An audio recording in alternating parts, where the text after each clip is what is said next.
জামাতের সাথে মাওলানা মামুনুল হক সাহেবের যে জোট হয়েছে, এটা নিয়ে তুমুল সমালোচনা চলছে। এ বিষয়ে আপনার মন্তব্য কি? এই বিষয়ে আমার মন্তব্য বেশি না করাই উচিত। এই ভদ্রলোক যখন জেলে ছিলেন মোদি বিরোধী আন্দোলনের পরে, তখন তার প্রতি আমার খুব দয়া হয়। বিশেষ করে তাকে যে মিথ্যা অভিযোগে তার ইমেজকে ক্ষুণ্ণ করা হয়েছিল, তখন তার পক্ষে কোনো ন্যারেটিভ দাঁড় করাবার মতো কোনো লোক আমি হেফাজতে পাইনি। হেফাজতে কোনো লোক ছিল না, সবাই কোণঠাসা, কেউ কথা বললেই জেলে যেতে হবে এরকম একটা আতঙ্কে ছিল। কিন্তু আমি সে সময় এনটিভি এক্সক্লুসিভ, যেটা ইউরোপ থেকে প্রচার হয়, সেখানে সাক্ষাৎকারে তার বিয়ের বিষয়টাকে ব্যাখ্যা করেছিলাম এবং তার পক্ষে যতটুক দলিল আদিল্লা দিয়ে কথা উপস্থাপন করা দরকার আমি করেছিলাম। এবং সর্বপ্রথম আমি হাসিনা সরকারের কাছে তার মুক্তির ব্যাপারে জোরালো দাবি জানিয়েছিলাম। তার সাথে আমার ব্যক্তিগত তেমন কোনো সম্পর্ক নেই। এটা আমি করেছিলাম দিনী ভাই হিসেবে আমার নৈতিক দায়িত্ববোধ থেকে। পরবর্তীতে 5ই আগস্টের পরে তার যে রাজনৈতিক ভূমিকা, সেক্ষেত্রে সে খুব একটা সফল বলে আমি মনে করি না। বিশেষ করে জামাতের সাথে এত আতাত বা আটগাট না বাঁধাই তার উচিত ছিল। তার কারণ হচ্ছে তার অস্তিত্ব কওমি ঘরানা থেকে, তার বিকাশ, তার জনপ্রিয়তা, মানুষের কাছে গ্রহণযোগ্যতা, এটা হেফাজতের ব্যানারে। অথবা আমিরে হেফাজতের কিংবা দারুল উলুম দেওবন্দের যে মাসলাক মানহাজ, সেটার বাইরে যে জামাতের সাথে আতাত করাটা তার জন্য সুদূর প্রসারী ক্ষতির একটা কারণ হয়েছে এবং এমন এক ক্ষত সৃষ্টি করেছে তার রাজনৈতিক ক্যারিয়ারে, যেটা খুব সহজে তার পক্ষে সেরে ওঠা সম্ভব হবে না বলে আমি মনে করি। আমি একটা দৃষ্টান্ত দিচ্ছি আপনাকে। একটা মহিরুহ, বড় বৃক্ষের ঠাল যতই মোটা তাজা হোক, কিন্তু মূল বৃক্ষ থেকে কেটে ফেললে সে ঠাল বেশি দিন বেঁচে থাকতে পারে না। মামুনুল হকের ক্ষেত্রে আমার মনে হয় এই বিষয়টি প্রযোজ্য হয়। অর্থাৎ কওমি ঘরানা, দারুল উলুম দেওবন্দের মানহাজ ও মাসলাক ও মাশরাব থেকে সরে যাওয়াটা তার শুধু তার রাজনৈতিক জীবনের অবসান ঘটাবে না, বরং তার ব্যক্তিত্বকে ধুলার সাথে মিশিয়ে দেবে। এবং এটা তার একটা ভুল সিদ্ধান্ত হয়েছে। আমার মনে হয় তিনি রাজনৈতিকভাবে খপ্পরে পড়ে গেছে। নিবে, তারা মুসলিম হয়ে যাবে, আর উম্মতে মুহাম্মাদের সবচেয়ে বড় পরিচয় আল্লাহ নির্ধারণ করে দিলেন, তারা মুসলমান। সুবহানাল্লাহ বলবেন না? কোরআনে কারীম আল্লাহ রাব্বুল আলামিন বলেন, কুল আমান্না বিল্লাহি ওয়া মা উনজিলা আলাইনা ওয়া মা উনজিলা আলা ইব্রাহিম ওয়া ইসমাঈল ওয়া ইসহাক ওয়া ইয়াকুব ওয়াল আসবাত ওয়া মা উতিয়া মূসা ওয়া ঈসা ওয়ান নাবিয়্যুনা মির রাব্বিহিম লা নুফাররিকু বাইনা আহাদিন মিনহুম ওয়া নাহনু লাহু মুসলিমুন। আল্লাহ রাব্বুল আলামিন বলেন, প্রিয় হাবিব মুহাম্মদ সাল্লাল্লাহু আলাইহি সাল্লাম, আপনি ঘোষণা করুন, আমরা ঈমান এনেছি আল্লাহর উপর, ঈমান এনেছি যা নাজিল করা হয়েছে আমাদের উপর। সুবহানাল্লাহ। যা নাজিল করা হয়েছিল ইব্রাহিম, ইসমাইল, ইসহাক, ইয়াকুব ও তার বংশধর, তাদের বংশধরদের উপর। যা দেওয়া হয়েছে মুসা এবং ঈসাকে এবং আল্লাহর পক্ষ থেকে প্রেরিত নবীদেরকে, সব কিছু আমরা বিশ্বাস করি। আল্লাহর পক্ষ থেকে যত নবী এসেছেন তাওহীদের দাওয়াত দিয়েছেন, এই ক্ষেত্রে আমরা তাদের মধ্যে কোনো তারতম্য করি না। ওয়া নাহনু লাহু মুসলিমুন, আমরা আল্লাহর জন্য আত্মসমর্পণকারী। বলেন সুবহানাল্লাহ। রাসূলুল্লাহর মাধ্যমে আল্লাহ উম্মতে মুহাম্মদীর পরিচয়কে নির্ধারণ করে দিলেন। এদের মধ্যে যারা ঈমানদার, আনুগত্যশীল, তাদের নাম কি? মুসলিম, মুসলমান। এর বাইরে কোনো পরিচয় আমাদের হতে পারে না। আজকে জাতীয়তাবাদের বিষ বাষ্প মোস্তফা কামাল পাশা আতাতুর্ক, এই অভিশপ্ত ইহুদিদের কি বলবো এটারে, ওর মা ছিল ইহুদি, মা কি ছিল? কামাল পাশা আতাতুর্ক। আমরা মুসলমান ইতিহাসগুলো দেখি না। ঢাকাতে একটা বনানীতে একটা সড়কের নাম আছে কামাল পাশা আতাতুর্ক সড়ক। কেন কামাল পাশার নামে রোড হবে কেন? মুসলমানের সড়ক হবে শাহ ওলিউল্লাহ মুহাদ্দিস দেহলভির নামে, শাহ আব্দুল আজিজের নামে, সৈয়দ আহমদ বেরেলির নামে, কারামত আলী জনপুরীর নামে, মাহমুদুল হাসান দাউন্দির নামে, হোসেন আহমদ মাদানির নামে। ঠিক কিনা বলে? নাম দিয়ে রাখছে কামাল পাশা আতাতুর্ক। এটা ছিল ইংরেজদের দালাল, ওর মা ছিল ইহুদি। 1917 সালে খেলাফতে উসমানিয়া ধ্বংসের পিছনে সবচেয়ে বড় হাত ছিল তার। ঠিক কিনা? সে মুসলমানদের মধ্যে জাতীয়তাবাদের ধারণাকে আমদানি করল। মুসলমান জাতীয়তাবাদের পরিচয়ে 57টা ভাগ হয়ে গেল। বাংলাদেশে যে বাংলাদেশ, পাকিস্তানে যে পাকিস্তানি, আফগানে যে আফগানি, ইরানে যে ইরাকে যে, আমরা ভাগ হয়ে গেলাম। কিন্তু আমাদের পরিচয় ছিল আমরা মুসলিম। একটা পরিচয় যদি আমরা রাষ্ট্র গঠন করতে পারতাম, 57টি মুসলিম রাষ্ট্রের ঐক্য হতো ইস্পাতের মতো কঠিন। আমাদের জাতিসংঘ লাগতো? কথা বলেন। জাতিসংঘ আমাদের কথায় উঠতো আর বসতো। আজকে 2 বছরে ফিলিস্তিনি ইহুদিরা 70,000 মুসলমানকে শহীদ করেছে, কিন্তু মুসলমান বাইতুল মুকাদ্দাসের চাবি ইহুদিদের হাতে দেয়নি। সুবহানাল্লাহ বলবেন না? কিন্তু মুসলমান নীরবে তাকায় রইল কেন? এখানেই হচ্ছে জাতিভিত্তিক রাষ্ট্র আর উম্মাহ ভিত্তিক রাষ্ট্রের পার্থক্য। আমরা জাতি রাষ্ট্রে ভাগ হয়ে গেছি, জাতিগতভাবে ভাগ হয়ে গেছি। এখন আমাদের লাগাম ধরে আছে জাতিসংঘ। আর জাতিসংঘ হচ্ছে খ্রিস্টানদের একটা ক্লাব। মুসলমানদের স্বার্থে তারা কখনো কাজ করে না। 57টি মুসলিম রাষ্ট্র যদি জাতীয়তাবাদের পরিচয়ে পরিচিত না হয়ে মুসলিম পরিচয় দিতাম, 57টি মুসলিম রাষ্ট্রের সম্মিলিত সৈন্য সংখ্যা 52 লাখ। তা যদি মার্চ করতো ইসরায়েলের দিকে, একটা বুলেট খরচ করার দরকার হতো না। 200 কোটি মুসলমানের পেশাবের তোরে ইহুদিরা ভূমধ্য সাগরে ভেসে যেত। এক হইতে পারিনি আমরা। আমাদেরকে ভাগ করে দিছে জাতীয়তাবাদ। কি করছে? ভাগ করে দিছে। আমাদের পরিচয় কি? আমরা মুসলিম। সুবহানাল্লাহ। দুনিয়ার উত্তর মেরুতে থাক, দক্ষিণ মেরুতে থাক, কি আরবি কি অনারবি, কি শ্বেতাঙ্গ কি কৃষ্ণাঙ্গ, কি আফগানি কি বাঙালি কি মার্কিনী, দুনিয়ার যেখানে যে মানুষটা থাক, যে ব্যক্তি রাসূলুল্লাহ দিনের কালেমা বিশ্বাস করবে আর আল্লাহর আনুগত্য পোষণ করবে, সে লোকটার পরিচয় হবে মুসলিম। পরিচয় কি হবে? আল্লাহ আমাদের এই পরিচয়টাই দিতে শিখিয়েছেন। সুবহানাল্লাহ। সূরা আলে ইমরানে আল্লাহ তাআলা বলেন 64 নম্বর আয়াতে, কুল ইয়া আহলাল কিতাবি তাআলাউ ইলা কালিমাতিন সাওয়াইন বাইনানা ওয়া বাইনাকুম আল্লা না'বুদা ইল্লাল্লাহ ওয়া লা নুশরিকা বিহি শাইআন ওয়া লা ইয়াত্তাখিযা বা'দুনা বা'দান আরবাবাম মিন দুনিল্লাহ فإن تولوا فقولوا اشهدوا بأننا مسلمون। সূরা আলে ইমরান 64 নম্বর আয়াতে আল্লাহ তাআলা বলেন, প্রিয় হাবিব মুহাম্মদ সাল্লাল্লাহু আলাইহি ওয়াসাল্লাম, আপনি ঘোষণা করুন, হে আহলে কিতাব, আসো একটা কথায় আমরা ঐকমত্য স্থাপন করি, যে কথা আমরা বিশ্বাস করি তোমরাও করতে পারো। কথাটা হলো, আমরা আল্লাহ ছাড়া কারো ইবাদত করব না, আল্লাহর সঙ্গে কাউকে শরীক করব না, আল্লাহকে বাদ দিয়া মানুষ হয়ে মানুষকে রব বানাবো না। আল্লাহ বলেন, যদি এই কথা থেকে আহলে কিতাব মুখ ফিরায় নেয়, মুসলমান তোমরা বলে দাও, আহলে কিতাব সাক্ষ্য থাকো বিআন্না মুসলিমুন, আমরা মুসলমান। আমাদের পরিচয় কি হবে? মুসলিম। সুবহানাল্লাহ। এখন ঈমান কি তা তো বুঝি, কথা বলে না।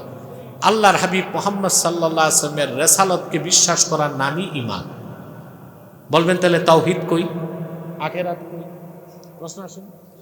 যে ব্যক্তি আল্লাহর হাবিব মুহাম্মদ সাল্লাল্লাহু আলাইহি ওয়াসাল্লামের রিসালাতকে বিশ্বাস করলো, সে তো 30 পারা কোরআন বিশ্বাস করে নিল। যে 30 পারা কোরআন বিশ্বাস করলো সে তো আল্লাহর তাওহীদকে বিশ্বাস করলো, আখিরাতকে বিশ্বাস করলো, মালায়েকাদের বিশ্বাস করলো, কবর হাসর নাসর সব বিশ্বাস করলো। শুধু আল্লাহর আখিরি নবী আমার নূর নবীজি মুহাম্মদ মুস্তাফা সাল্লাল্লাহু আলাইহি ওয়াসাল্লামের রিসালাতকে বিশ্বাস করার সঙ্গে সঙ্গেই ইমানের 70টা শাখা আল্লাহ বান্দার অন্তরে গেঁথে দিবে। এটা ইমান। এটা কি? এটা আমার সংজ্ঞা না, আবু হানিফার সংজ্ঞা। ইমাম আজম বলেছেন আল ঈমান হুয়া মুজাররাদু তাসদীকি রাসূলিল্লাহ। শুধু রাসূলুল্লাহ সাল্লাল্লাহু আলাইহি সাল্লামের রিসালাতকে বিশ্বাস করার নাম ঈমান। বলেন সুবহানাল্লাহ। অনেক গভীর কথা। হ্যাঁ, এটা বুঝতেও মগজ লাগবে। কি লাগবে? প্রচার করে শুধু কলেমা লা ইলাহা ইল্লাল্লাহ, নাউযুবিল্লাহ। এই কথা বলি ঈমান থাকে? কথা বলেন, থাকে? আছে কিনা জানি না, এখানে 2-4টা থাকলে বলবো ভালো করে কথা শোনো। তোমাদের সাথে আমাদের ব্যক্তি আক্রোশ নাই, আছে? আমরা তোমাদের সাথে আমাদের আকীদার দ্বন্দ্ব, আদর্শের দ্বন্দ্ব। 4 মাযহাবে একমত। কোন ব্যক্তি যদি বলে আশহাদু আল্লা ইলাহা ইল্লাল্লাহ, সে মুমিন মুসলিম কিছুই হবে না। কিন্তু যদি একবার বলে আশহাদু আন্না মুহাম্মাদার রাসূলুল্লাহ, সে মুমিন মুসলিম হয়ে যাবে। সুবহানাল্লাহ। রাসূলুল্লাহ সাল্লাল্লাহু আলাইহি ওয়াসাল্লামের রিসালাতকে বিশ্বাস করার নাম হচ্ছে ঈমান। এই ঈমান আনার পরে রাসূলুল্লাহ সাল্লাল্লাহু আলাইহি ওয়াসাল্লাম যে দ্বীন রেখে গেছেন, পূর্ণাঙ্গ জীবন বিধান, সেই দ্বীনের সমস্ত বিধানকে বিনা বাক্যে মেনে নেওয়া, এটাই আল্লাহর আনুগত্য। আর আল্লাহর আনুগত্যকে বলা হয় ইসলাম, আর সেই আনুগত্যশীল বান্দার নাম মুসলিম। এই আনুগত্যের ক্ষেত্রে কোনো প্রশ্ন করা, যুক্তি খোঁজা, কি, কেন, কিন্তু তাই আল্লাহ তাআলা মুসলিম কিভাবে হতে হয় তার দৃষ্টান্ত দিয়েছেন কোরআনে জাতির জনক ইব্রাহিম আলাইহিস সালামের মাধ্যমে। বলেন সুবহানাল্লাহ। ইব্রাহিম আলাইহিস সালামের বাড়ি ছিল ইরাকের বাবেলে। কোথায়? আপনারা ঘুমাচ্ছেন না তো ভাই? আমি একটু ইনভেস্টিগেট করব। কে কে ঘুমান হাত উঠান। বাহ বাহ, চালাক চতুর স্মার্ট মানুষ, এও হাত তুলে বসে আছে। এই জন্য আমি বলি প্রবাদটা ঠিক করতে হবে, হুজুগে বাঙালি না, না বুঝে বাঙালি। কোনটা সঠিক প্রবাদ? হুজুগে বাঙালি না, না বুঝে বাঙালি? ওই ফকির বাবার খবর কি শুনতেছ? আজকে তুমি মনোযোগ দিয়ে আবার শুনবা, তোমারে পুরা মুসলিম হইতে হবে। আল্লাহ কবুল করুক। আমি বলছি না ওর মন ভালো আছে, গেট আপ যাই থাক, মন ভালো আছে। মন ভালো যার দ্রুত হেদায়েত পায়। আল্লাহ কবুল করুন। আল্লাহুম্মা আমিন। প্রিয় বন্ধুগণ আমার, ইব্রাহিম আলাইহিস সালামের বাড়ি ছিল ইরাকের বাবেলে। এখন মানচিত্রে বাবেল নামে কোনো জায়গা খুঁজে পাবেন না। এখন বাবেলের নাম বেবিলন। কি নাম? বেবিলন। আপনি যান কই? বক্তা বিদায় করতে না, বসে। খুব বেশি দরকার হলে যান, থাক, বসে। প্রিন্সিপাল মানুষ তো, প্রতিষ্ঠাতা ইমাম সাহেব মানুষ, পান টান খাওয়ার অভ্যাস আছে, পানের নেশায় ধরছে মনে হয়। এটাই দেখছেন, পান থাকলে দেন, কেউ ঋণ দেন, ধার দেন, কর্জে হাসানা দেন।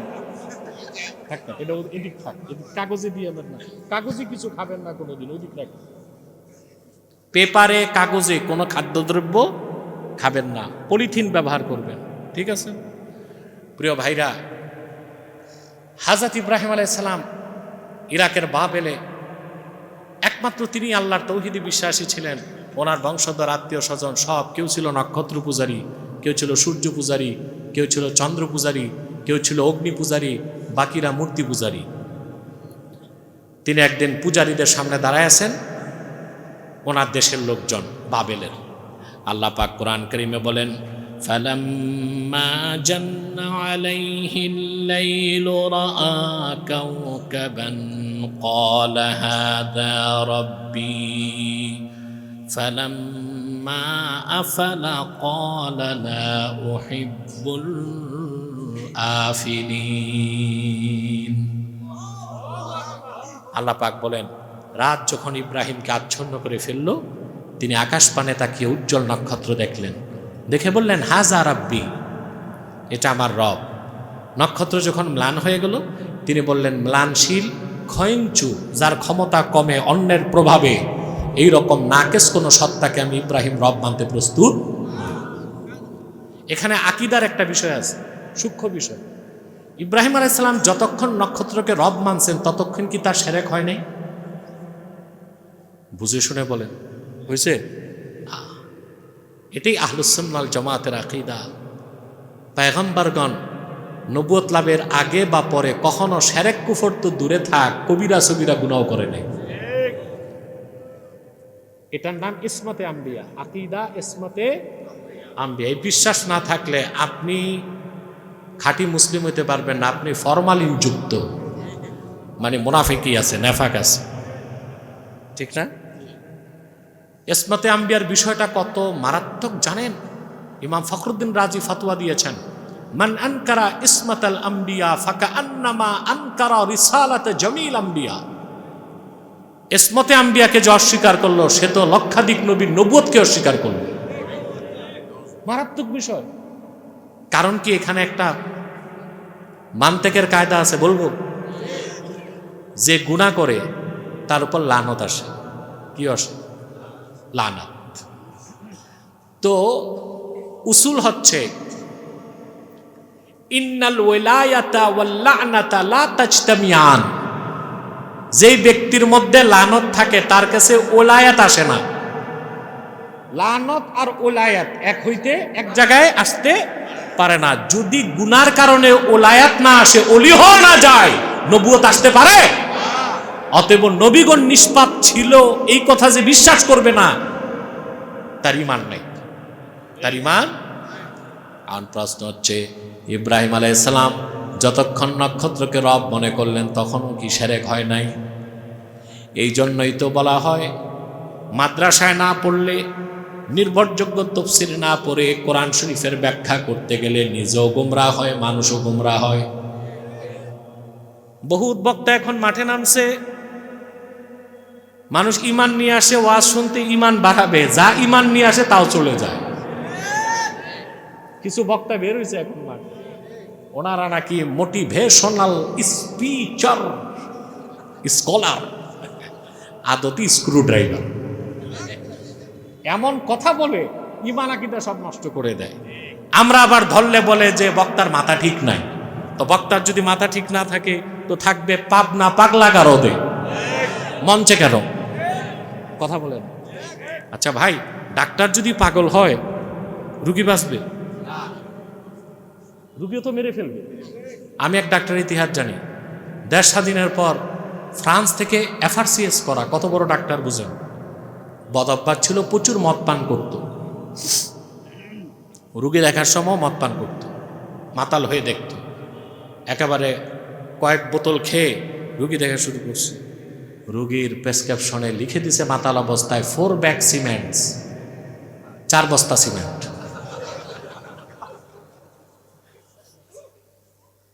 এখন রুগী তো প্রেসক্রিপশন নিয়ে ফার্মেসি দৌড়ায়। ওরা কয় এই নামের ওষুধ তো জীবনে শুনি নাই। আবার ফেরত আসছে ডাক্তারের চেম্বারে, কম্পাউন্ডার বুঝে গেছে স্যারে আকামটা কই করছে, স্যারের বাড়ির কাজ চলতেছিল, বুঝলেন? রুগীরে লিখতে যায় মিস্ত্রিরে লিখবে 4 বস্তা সিমেন্ট, লিখে দিছে রুগীর প্রেসক্রিপশনে 4 বস্তা সিমেন্ট। তো বক্তা মাথা খারাপ যদি হয়, ডাক্তার মাথা খারাপ হলে রুগী মরবে, আর বক্তা মাথা খারাপ হলে ঈমান নষ্ট হবে, ঠিক কিনা? পরিপূর্ণ আপনি যে আয়াত থেকে ব্যাখ্যা করবেন ওটার পরিপূর্ণ জ্ঞান আসার আগ পর্যন্ত ওই আয়াত সামনে রেখে ব্যাখ্যা করার অধিকার আপনার নাই। আমি এবার ইসলামিক ফাউন্ডেশনে আমাকে দাওয়াত করছিল ঈদে মিলাদুন নবী সাল্লাল্লাহু আলাইহি ওয়াসাল্লাম উপলক্ষে 7 দিন মাহফিল। আমি মুনাজাত করছি, এখানে কর্মকর্তারা ছিল, মাওলানা মাসুদও ছিলেন। হ্যাঁ, সেখানে আমি বলেছি ফাউন্ডেশনের কাজ কি? ফাউন্ডেশনের উচিত একটা মনিটরিং সেল করা। বক্তারা অসংলগ্ন কথা বললে ফাউন্ডেশন তলব করবে, সংশোধন করবে, প্রয়োজনে বক্তাদের ট্রেনিংয়ের ব্যবস্থা করবে। কি বলেন আপনারা? কারণ এতে তো মাঠে দ্বন্দ্ব লাগে, বক্তা শিরক কুফর করে, আমরা চুপ থাকতে পারি না, আমরা প্রতিবাদ করলে বলে আলেমে আলেমে লাগছে। কিন্তু মানুষ তো বুঝে না কোনটা আলেম কোনটা জালেম, কোনটা বক্তা কোনটা তক্তা, কোনটা স্কলার কোনটা স্ক্রু ড্রাইভার। এটা বুঝতে তো হবে, এই জ্ঞান তো জনগণের নাই। প্রিয় বন্ধুগণ, ইব্রাহিম আলাইহিস সালাম যতক্ষণ নক্ষত্রকে রব মনে করছেন শিরক হয় নাই। আল্লামা জালালউদ্দিন সুয়ুতি ব্যাখ্যা করেন, তিনি যখন বলেছেন হাদা রাব্বি, নক্ষত্রকে, এটা তার ঈমান ছিল না, বিশ্বাস ছিল না।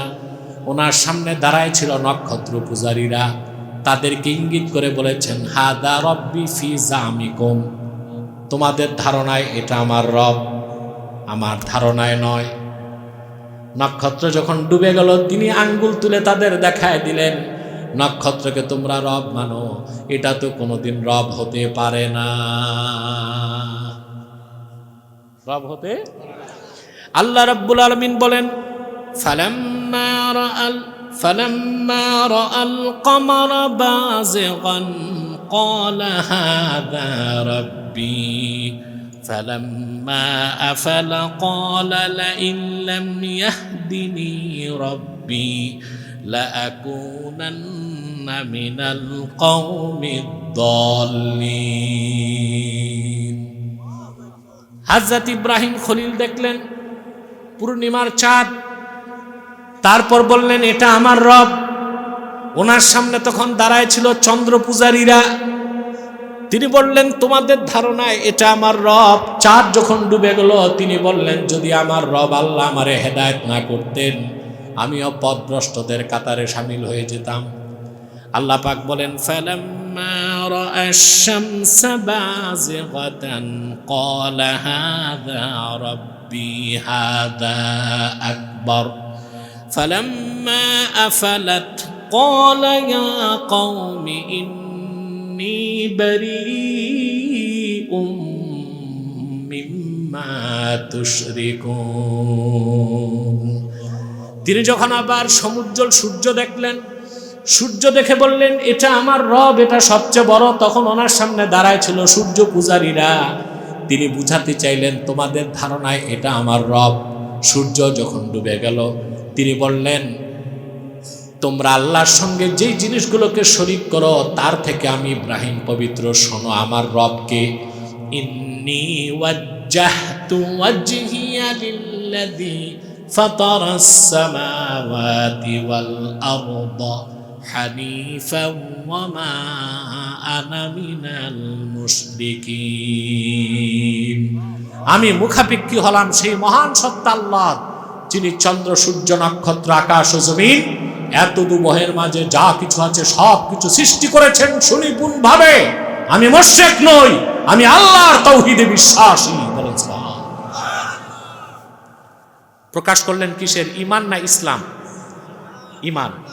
কিসের? আগে ঈমান, তারপরে এবার আল্লাহর পক্ষ থেকে চলে আসলো তার কাছে ইসলামের হুকুম, আনুগত্য তিনি করেন কিনা। কোরআন শরীফ আল্লাহ তাআলা বলেন وَإِذْ قَالَ لَهُ رَبُّهُ أَسْلِمْ قَالَ أَسْلَمْتُ لِرَبِّ الْعَالَمِينَ। আল্লাহ রাব্বুল আলামিন বলেন মুহাম্মদ সাল্লাল্লাহু আলাইহি ওয়াসাল্লাম স্মরণ করুন ইব্রাহিমকে যখন তার রব বলল ইব্রাহিম তুমি এবার আত্মসমর্পণ করো, আল্লাহর হুকুমের সামনে আনুগত্যের মস্তককে সুপর্দ করে দাও। তিনি এক বাক্যে বললেন আসলামতু লিরাব্বিল আলামিন, আমি রাব্বুল আলামিনের সামনে আমার আনুগত্যের মস্তককে নত করে দিলাম, আমি পরিপূর্ণভাবে আত্মসমর্পণ করলাম। বলেন সুবহানাল্লাহ। এবার তিনি আত্মসমর্পণ কতটুক করলেন? পরীক্ষা চলে আসলো, একটা দুইটা তিনটা না 10টা? কয়টা? সুবহানাল্লাহ বলবেন। কোরআনে কারীম আল্লাহ তাআলা বলেন ওয়া ইযবিতালা ইব্রাহিম রাব্বুহু বিকালিমাতিন ফাআতাম্মাহুন ক্বালা ইন্নী জাঈলুকা লিন-নাসি ইমামা ক্বালা ওয়া মিন যুররিয়্যাতি ক্বালা লা ইয়ানালু আহদিজ-যালিমিন। আল্লাহ রাব্বুল আলামিন বলেন, প্রিয় হাবিব মুহাম্মদ সাল্লাল্লাহু আলাইহি ওয়াসাল্লাম স্মরণ করুন, ইব্রাহিমের রব আল্লাহ তাআলা যখন তার পরীক্ষা নিলেন, ইব্রাহিম সবগুলো পরীক্ষায় শতভাগ সফল হয়ে গেলেন। আল্লাহ তখন ডেকে বললেন, রে ইব্রাহিম, আমার পরীক্ষায় তুমি উত্তীর্ণ হয়েছ, আমি গোটা মানব জাতির জন্য তোমার নেতা বানায় দিব। এখান থেকে একটা শিক্ষা আমাদের নিতে হবে, মুসলমানদের নেতৃত্ব যেই সব লোক দিতে পারবে না, ইমানদার, ইমানের পরীক্ষায় যে উত্তীর্ণ সেই মুসলমানদেরকে নেতৃত্ব দেবার যোগ্যতা রাখে। সমাজে, মসজিদে, আদালতে এবং রাষ্ট্রে। বলেন সুবহানাল্লাহ। আমরা ভালো মানুষ খুঁজি, শুধু ইমাম সাহেব বানাইতে কথা বলে। ইমাম খুঁজতে কি করে? ভালো মানুষ খুঁজে। ইন্টারভিউতে ডাকে, 3 মাস ইন্টারভিউ চলে। ইন্টারভিউ বোর্ডে আলেম তো দূরে থাক, কারি সাবো নাই, আল্লামা সভাপতি আর আল্লামা সেক্রেটারি। হ্যাঁ, তারপরে এই আপনার ইমাম সাহেবের ইন্টারভিউ নিতে নিতে নিতে নিতে কার এলেম বেশি এটা দেখে না, কার সুর ভালো সে 1 নাম্বার। সে কি 1 নাম্বার। তারপর দেখে ইমাম সাহেব বিয়ে করছে কিনা, বউ সুন্দরী কিনা, বাচ্চা কয়টা, দূরবীন দিয়া দেখে ইমাম সাহেব। কিন্তু সেই মুসলমানের সমাজ ও রাষ্ট্রে যাদের নেতৃত্ব দিচ্ছে, এই লোকগুলোর ঈমান আছে কিনা সেটাও খুঁজে দেখে না।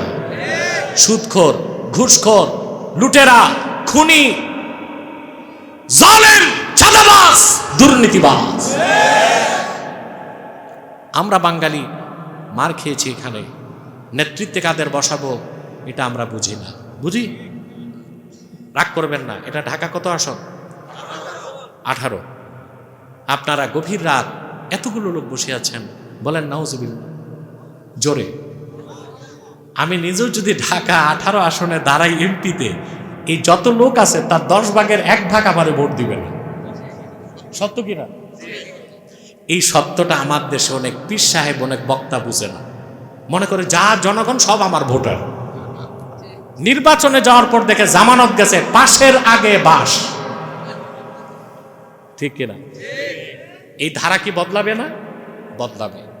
সের জন্য প্রচুর প্রয়োজন হচ্ছে দাওয়াতি কাজকে ব্যাপক করা, আর মানুষকে ওয়াজ করতে গেলে পূর্ণাঙ্গ দিনের দাওয়াত দেওয়া।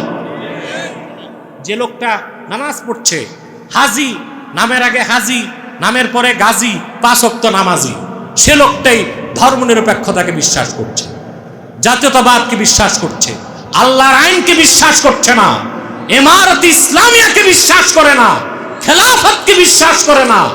তার কাছে এই মেসেজ পৌঁছে নাই যে ইসলামী রাষ্ট্র ব্যবস্থা পূর্ণাঙ্গ দিন ইসলামের অংশ। এই দাওয়াত তার কাছে পৌঁছে নাই। এটার জন্য আমাদের দাওয়াতি মানহাজকে বদলাতে হবে।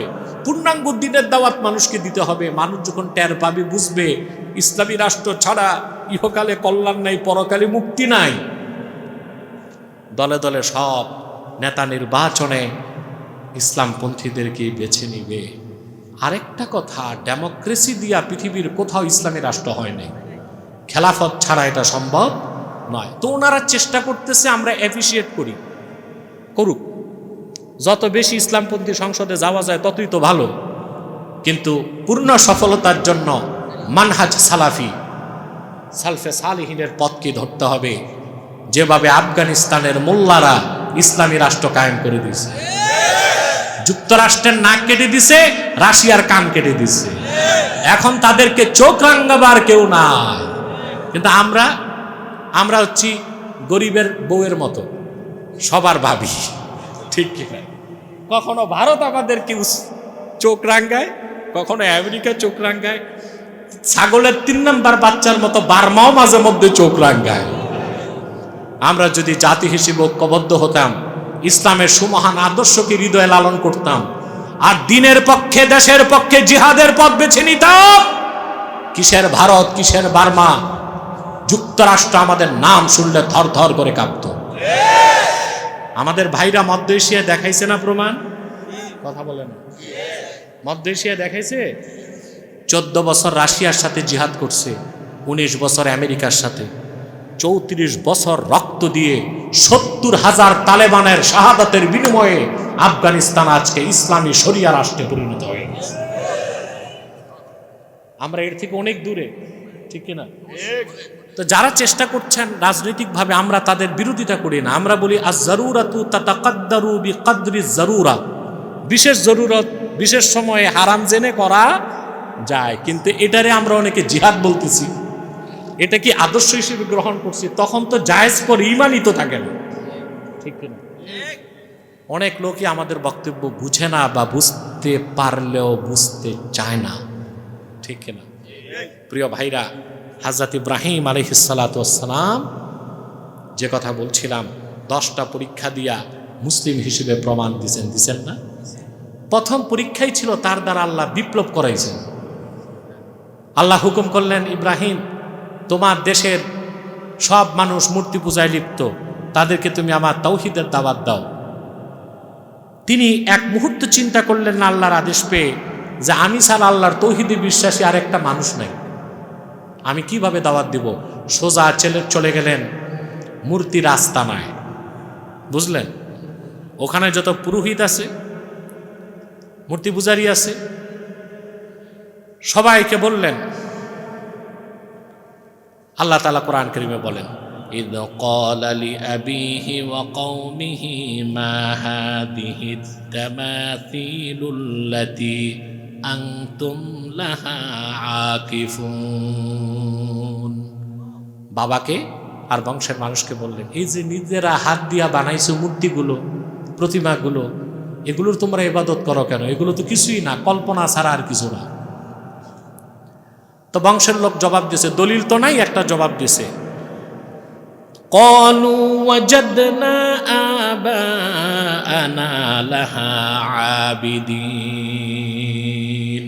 প্রমাণ নাই, বাপদাদারে দেখছি পূজা করছে, আমরাও পূজা করি। আপনারও কিন্তু এরকম পূজায় আছেন, ঠিক কিনা?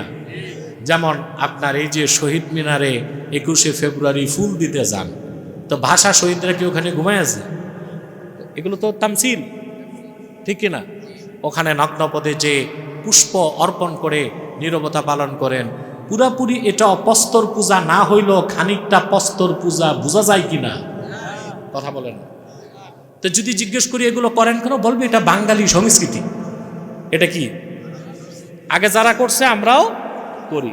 ঠিক ইব্রাহিম আলাইহিস সালামকে তার বংশের লোক যেরকম জবাব দিছে, আমার দেশের বুদ্ধিজীবীরা ওই রকম জবাব দিবে, এটা বাংলার আবহমান সংস্কৃতি, এটার বিরোধিতা করা যাবে না, করলেই মৌলবাদী, করলেই কি? তিনি তাদেরকে যুক্তি প্রমাণ দিয়ে বুঝালেন, বুঝতে চায় না। তখন ইব্রাহিম আলাইহিস সালাম বিপ্লবের ডাক দিলেন। সুবহানাল্লাহ কইবেন না? আপনারা দেখছেন 5 তারিখের বিপ্লব নাকি? এটা বিপ্লব না, এটা অভ্যুত্থান ছিল। কি ছিল? এই পৃথিবীতে আল্লাহর তাওহীদের পক্ষে প্রথম বিপ্লবের ডাক দিয়েছেন ইব্রাহিম আলাইহিস সালাম। তিনি বললেন, ওয়া তাল্লাহি লাআকিদান্না আসনামাকুম বা'দা আন তুওয়াল্লু মুদবিরিন। আল্লাহর কসম, মূর্তি পূজা ছাড়বা না, আমি মূর্তিদের ব্যাপারে চূড়ান্ত সিদ্ধান্ত গ্রহণ করব। তারপর হযরত ইব্রাহিম কিভাবে বিপ্লব করলেন? কুঠার একটা নিয়া সব মূর্তির নাক নাংসা ভাঙ্গা চূর্ণ বিচূর্ণ করে সব মাটিতে মিশিয়ে দিয়েছেন, একটারে দাঁড় করায় রাখছেন, একটারে। আল্লাহ পাক বলেন, ফাজআলাহুম জুযাদান ইল্লা কাবীরান লাহুম লাআল্লাহুম ইলাইহি ইয়ারজিউন। আল্লাহ বলেন জুযাদা, তিনি ভাঙ্গা টুকরা টুকরা করে ধূলিসাৎ করে দিলেন, একটা মূর্তি রেখে দিলেন যেন জিজ্ঞেস করার জন্য মূর্তি পূজারীরা তার কাছে তিনি পাঠাইতে পারেন। সকালবেলা ওরা এসে দেখে ওদের খোদা নামের বেহুদা সব নাক কান ছাড়া, সব উপুত হয়ে পড়ে আছে। তো তারা বলতে লাগলো, আমাদের এই খোদাগুলোর সাথে, উপাস্যগুলোর সাথে এই ধৃষ্টতাপূর্ণ আচরণ কে করলো? মনে রাখবেন, যে বিপ্লবে নেতৃত্ব দেয় নিজেকে গোপন রাখতে পারে না। ইব্রাহিম আলাইহিস সালামের নাম গোটা বাবেলে প্রচার হয়ে গেল। তারা বলল, ক্বালু সামি'না ফাতান ইয়াযকুরুহুম ইউকালু লাহু ইব্রাহিম। আমরা একজন যুবকের নাম শুনেছি, এই ইলাহগুলো, উপাস্যগুলো, মূর্তিগুলোর বিরোধিতা করে, লোকেরা তারে ইব্রাহিম বলে ডাকে। সুবহানাল্লাহ। খবর চলে গেল নমরুদের কাছে। নমরুদ তার মন্ত্রী পরিষদ নিয়ে বসছে, কি করা যায় ইব্রাহিমকে। নমরুদের মন্ত্রী পরিষদ তাকে সিদ্ধান্ত দিল। কি সিদ্ধান্ত দিল? ক্বালু হাররিকুহু ওয়ানসুরু আলিহাতাকুম ইন কুনতুম ফাইলিন। ইব্রাহিমকে আগুনে জ্বালাও আর তোমাদের এই কল্পিত খোদাগুলোরে সাহায্য করো যদি তোমরা কিছু করতেই চাও। তারপরের ঘটনা আপনারা জানেন, আমার বলার কিছু নাই।